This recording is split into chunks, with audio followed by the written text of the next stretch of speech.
Hey guys, welcome back to our YouTube channel Login Aid. And in today's video, I'm going to guide you through how to add email on Telegram. So first of all, launch Telegram application. Now, once you come here, go ahead and tap on settings at the bottom. Now from here, go ahead and tap on privacy and security. Now once you come here, you'll see the category of login email. In my case, I have already entered it.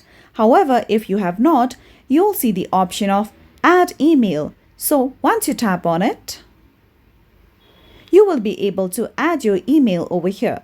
If you have added your email already, you can tap on the option of change email and then enter new email address.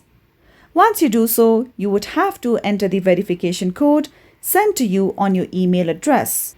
So, you would be getting a verification code that would look something like this. So, all you would have to do is copy it so that you will be able to verify your email on Telegram. And that's how simply you will be able to add your email on Telegram. And that's all for today's video.